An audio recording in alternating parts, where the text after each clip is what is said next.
కార్మికులను బానిసలుగా మార్చే లేబర్ కోడ్స్ ను తక్షణమే రద్దు చేయాలని డిమాండ్ చేస్తూ ఫిబ్రవరి 12న నిర్వహించనున్న అఖిల భారత సమ్మెను జయప్రదం చేయాలని అఖిలపక్ష కార్మిక సంఘాలు పిలుపునిచ్చాయి. ఈ మేరకు జగదాంబ జంక్షన్ లోని సిఐటియు జిల్లా కార్యాలయంలో కార్మిక సంఘాల సమావేశం నిర్వహించి సమ్మె పోస్టర్ ను ఆవిష్కరించారు.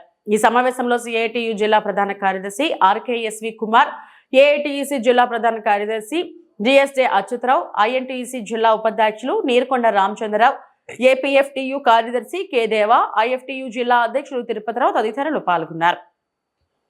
వక్తలు మాట్లాడుతూ మోడీ ప్రభుత్వం తీసుకొచ్చిన 4 లేబర్ కోడ్స్ అమలైతే కార్మికుల సంఘ స్వేచ్ఛ, సమ్మె హక్కు, కనీస వేతనాలు, ఉద్యోగ భద్రత కోల్పోతారని హెచ్చరించారు. అలాగే రాష్ట్రంలో చంద్రబాబు ప్రభుత్వం కార్మిక వ్యతిరేక విధానాలు అవలంబిస్తుందని విమర్శించారు.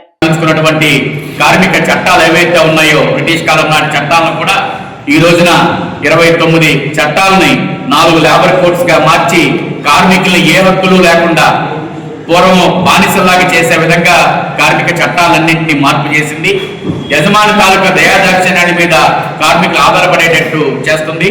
కార్మికులకు ఉండే పని గంటలు విపరీతంగా పెంచుతూ 8 గంటల నుంచి 12 గంటలు 14 గంటలు పనిచేయాలని, కార్మికులు సమ్మె చేయకూడదని, సంఘాలు కట్టకూడదని, ఇటువంటి అనేక హక్కులు ఏవైతే ఉన్నాయో ఆ హక్కులన్నీ కాలరాస్తూ లేబర్ కోడ్స్ తీసుకురావడం జరిగింది.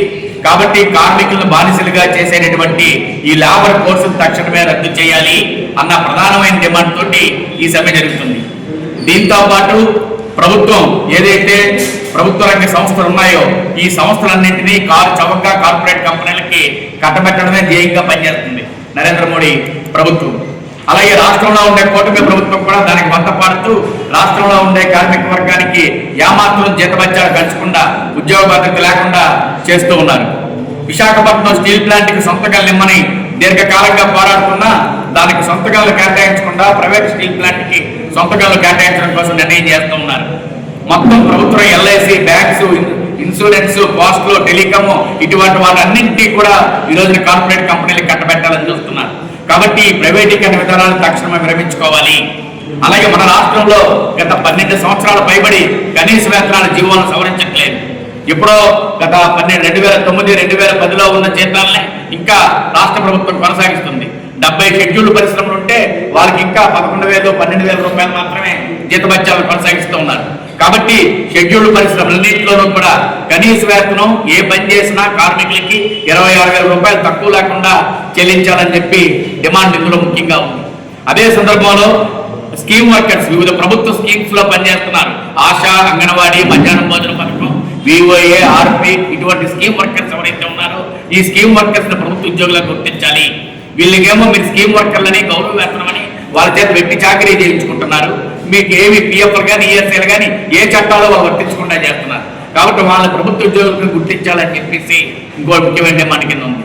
అలాగే అసంఘటిత రంగంలో ఆటో కార్మికులు, భవన నిర్మాణ కార్మికులు, తోపుడుపల్లి కార్మికులు, అలాగే ఇతర షాపుల్లోనూ, సినిమా హాల్స్లోనూ, హాస్పిటల్స్లోనూ పనిచేస్తున్నటువంటి ఎవరైతే అసంఘటిత రంగ కార్మికులు ఉన్నారో వీళ్ళెవరికి ఉపాధి రక్షణ లేకుండా పోతుంది. కాబట్టి వీళ్ళందరికీ ఉపాధి రక్షణ కల్పించే విధంగా వీళ్ళందరికీ పిఎఫ్, ఈఎస్ఐ, ఇన్సూరెన్స్ తో కూడినటువంటి సమగ్ర చట్టం చేయాలని, వీటితో పాటు రైతాంగానికి నష్టం చేసే చట్టాలను తీసుకుని వచ్చారు. వ్యవసాయ చట్టాన్ని తీసుకుని వచ్చారు. అలాగే విద్యుత్ సవరణ చట్టాన్ని తీసుకుని వచ్చారు. విత్తనాల సవరణ చట్టాన్ని తీసుకుని వచ్చారు.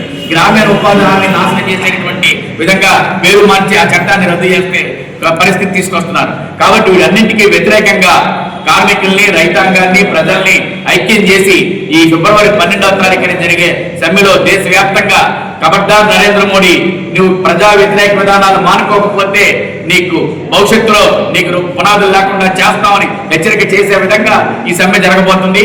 ఈ సమ్మెలో యావత్ కార్మిక వర్గం కూడా పాల్గొవాలి. సంఘటిత రంగం, అసంఘటిత రంగం, ప్రైవేట్ సెక్టర్లో పనిచేస్తున్న వాళ్ళు, ఇతర షాపుల్లో పనిచేస్తున్న ఎవరైనా సరే సమస్త కార్మిక వర్గం కూడా ఈ సమ్మెలో పాల్గొనాలి.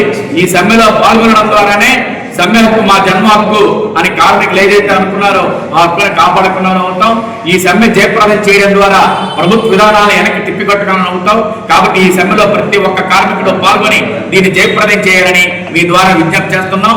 సమ్మె రోజు ఎక్కడికక్కడ భారీ ప్రదర్శనలు, నిరసన ప్రదర్శనలు, ర్యాలీలు చేయాలని, ఈ సమ్మెను జయప్రదం చేయడం కోసం అన్ని చోట్ల కూడా బైక్ ర్యాలీలు, అలాగే మానవహారాలు, గ్రూప్ మీటింగ్లు, సదస్సులు ఇటువంటివన్నీ కూడా నిర్వహించి పోస్టర్లు, కరపత్రాలు, లక్షలాది కరపత్రాలు కార్మిక వర్గంలో తీసుకొని వెళ్ళి ఈ సమ్మెను జయప్రదం చేయడం కోసం ప్రతి ఒక్కరిని విజ్ఞప్తి చేస్తున్నాం. కాబట్టి కార్మిక వర్గం కూడా ఈ సమ్మెలో పాల్గొని జయప్రదం చేయాలని మరొకసారి మీ ద్వారా తెలియజేస్తున్నాం.